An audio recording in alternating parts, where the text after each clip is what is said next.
President Obama, we've been talking about this all morning, turning his back on Israel and breaking decades-old policy, but not vetoing a UN resolution condemning controversial Israeli settlements in disputed Palestinian territory. New York Congressman Lee Zeldin is here now to weigh in. Congressman Zeldin, are you surprised that we kind of stiffed Israel on this, because this is the same administration that decided Israel's great enemy in the Middle East, Iran, should be our friend?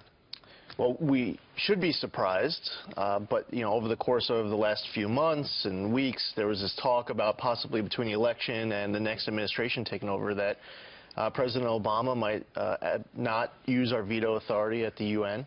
This resolution that was passed yesterday is an anti-Israel, anti-Jewish, anti-Semitic resolution. President Obama is colluding with a Hamas-Abbas pro-Palestinian effort to essentially ethnically cleanse eastern Jerusalem and Judea-Samaria region. So a lot of most Americans, most of Congress, even a lot of the Democratic Party, I mean, it's just there's a revolt. It's not the will of the people for President Obama. I know you disagree with the president, but those strong words, an anti-Semitic resolution? But you're essentially ethnically cleansing an area. I mean, this is Hanukkah starts this evening. Yeah. And the story of the Maccabees is they were living, fighting, praying, working in an area that this UN resolution is saying that Jews aren't going to be able to settle. Yeah. So it says also Jews can't pray at the Western Wall. It's in boycotting economic products that might be manufactured there. This is, I mean, some people on the left are saying that these settlements are illegal, and that's just not true. And you know, they are misinterpreting UN resolutions, Geneva Conventions. They're trying to interpret in a way, playing on the fact that a lot of people don't know all of the details of all these resolutions and conventions. Playing on that fact, they're trying to spin this in a way as if this was already illegal. No, it was actually the resolution yesterday that for the first time they're making that statement. So what does this mean going forward? Because obviously President-elect Donald Trump is in just a matter of weeks. He's voiced his opinion, obviously very upset about this, saying he's going to work with Benjamin Netanyahu moving forward, and this will be a new chapter. But the vote was already cast yesterday. What does that mean going forward? Is this something that could be changed? Does this change policy from here? How are you thinking about it? Well, we're going to have to clean up a lot of damage, and it should be noted that President Obama still has just less than 4 weeks left in office, so it's possible that he might do something else, whether it's domestic or foreign policy, that says further back. I don't believe that we should be funding the Palestinian Authority. We should not be funding any efforts to implement a resolution like this. It should be further noted, I mean, the Palestinian Authority, they financially reward families for being imprisoned for terrorizing innocent Israelis. Let's final point, because we've got 30 seconds on talking about funding. Donald Trump tweeted yesterday, there's going to be a new sheriff in town on January 20th. Do you think finally, you hear this from some of your Republican colleagues like Lindsey Graham, that there might be an effort that is actually successful this time to cut off U.S. funds to the United Nations? Very likely that the support is growing. There was always some support. I would say now there's even more support. So that's a growing possibility with the United Nations acting in a way against our allies, our strongest allies, Israel. Nikki Haley's going to have a lot on her plate. Absolutely. When she gets into that role. Congressman Lee Zeldin, happy Hanukkah. Starts tonight, as you said. Thank you. Thanks. Together, we will raise incomes and bring jobs and wealth and opportunity to our poorest communities. We will repeal the disaster known as Obamacare and create new health care, all sorts of reforms that work for you and your family. I am asking Congress to support the construction of new roads, bridges, airports, tunnels, and railways all across our nation. We're going to do it. My administration will be focused on 3 very important words: jobs, jobs, jobs. That was President-elect Donald Trump on his thank you tour, laying out part of his agenda. Joining us now is the author of the best-selling book, Treason, former Speaker of the House and Fox News contributor, Newt Gingrich. So, Mr. Gingrich, what would Newt Gingrich's advice be to President-elect Donald Trump over this next couple of weeks, this break, this holiday break? What should he be looking to do, get accomplished? Well, I think, first of all, he needs to finish filling out the key jobs that he's recruiting people for. It's an enormous undertaking, not just the cabinet and the sub-cabinet, but about 4,000 jobs altogether. So that's inevitably going to take part of his time. He needs to start thinking about his inaugural address. It'll be one of the most important moments of his entire presidency. It gives people a chance to see who he is and how he thinks and what his values are. So it's a very, very important speech. He needs to keep talking to foreign leaders, keep opening up those relationships, because that's a new thing for him. And I think that he has to think through how he wants to handle Inauguration Week. He's going to be very busy. They're going to have an enormous crowd here to see the inaugural. And Callista and I are certainly looking forward to it. It's going to be just great. But at the same time, that's a time to get some things done, to repeal executive orders, to talk with the Congress about passing some big legislation, to make sure that his various cabinet picks are going to get through the Senate. So he'll have a lot to do in the next 3 or 4 weeks. Talk to us a little bit about that inaugural address. What do you expect to hear? What type of tone? What's the message?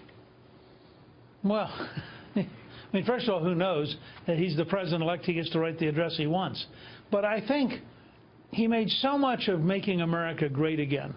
It was so central to his campaign that I have a hunch you're going to see that come back up. And I think he's going to talk, if I was guessing, and I clearly am because I don't know, I think he'll talk about making America great again. He'll talk about the role of Americans in making America great again. And he'll talk about the idea, I think, that greatness should not only apply to all Americans, but that hopefully the world will see, and watching us and participating with us, that every human being can be great again, and that you don't have to have the kind of organization that cuts off people's heads, because, you know, you can do it through the pursuit of happiness. You can do it through free enterprise. You can do it because free people are allowed to work together. The exact opposite of ISIS and their effort to rule by terror. I hope he's going to give that kind of a visionary, relatively brief speech. I think John F. Kennedy's speech, for example, was only 1,800 words. So the inaugural should be relatively brief, moral, visionary, clear language. And then a couple weeks later, you go up to the joint session. You have a much longer, more boring speech. But they're two different kinds of commodities. Gotcha. One of the most important initiatives, things that Donald Trump will have to do right away. And when should he do this? When should he nominate someone for the Supreme Court? Oh, I would think within a week or two. I wouldn't be shocked if he did it the first day. He has the list. It's a list that they thought about very carefully before they put it out. Anyone on that list is going to be an outstanding choice. I know that he is thinking about it, talking to people about it. He's going to make a very good choice, a very solid choice. And I think that person will get through because I think they'll be so respected. This was a list of winners of people with great, great judicial reputations. And there's not a single weak person on that list. And I think conservatives will be ecstatic when they see that we're going to have an opportunity here for Justice Scalia's seat to be filled by somebody who shares Justice Scalia's sound conservative principles. Mm-hmm. He doesn't even have to wait until he's sworn in to at least nominate someone, clearly, as he's doing now. Some of the initiatives that he'll have to undertake in, I guess, the first 100 days or so, or not. Let's go through them. Jobs, Obamacare, repeal or replace, immigration, and taxes. What should be the priority? Well, I think, first of all, for the success of the entire administration, as he said in a speech recently, there were 3 words that characterized the goal of his administration: jobs, jobs, jobs. He got it right. If this economy picks up, if we take the Trump rally on the stock market and we turn it into a Trump reality in the economy, he's going to do very, very well, and he's going to win a big victory in 2018 in the Senate, and then he's going to win re-election in 2020. If he doesn't do that, if we don't have a real focus on economic opportunity, then I think we'll be in trouble. But everything I'm seeing, the kind of cabinet he's creating, the things they're looking at for deregulation, the approach they're taking with Paul Ryan and with the Ways and Means Committee, all those things to me say that he knows he's got to pass a tax bill that's very pro-jobs. He's got to eliminate a lot of the regulation that's killing jobs. That's got to be his #1 focus. Number 2, I think he has to control immigration. Right. Period. Well, that so was the issue that propelled him to the top. On that note, Mr. Speaker, give us a date. When does that first shovel go into the ground for building the wall? Well, I suspect it'll go into the ground probably in April. I think he'll make the proposal certainly by early February. They'll have to get it through the House and Senate. There's actually some money they could repurpose. And it'll be interesting to watch because, remember, Donald Trump is not a financier. He's not a guy who sat down on Wall Street and invested money. Donald Trump's a builder. He's a guy who built big buildings. He worked with crews. He knows how to get down there with blue-collar workers. He knows how to have on-the-job inspection. I suspect this will be the Donald Trump project. He'll know how to do it.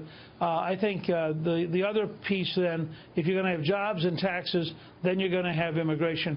The third piece will be to build a new and a dramatically better health system to replace Obamacare with something which increases choice, which increases flexibility, which puts you, the American, in charge of your life, working with your doctor, instead of some bureaucrat. And I think, I know, because I've been talking to people in the House and Senate, tremendous effort underway. Dr. Tom Price is going to be a great Secretary of Health and Human Services. They are really leaning forward in that area, and they're going to do good things. All right, Mr. Speaker, thank you very much for joining us. Thank you.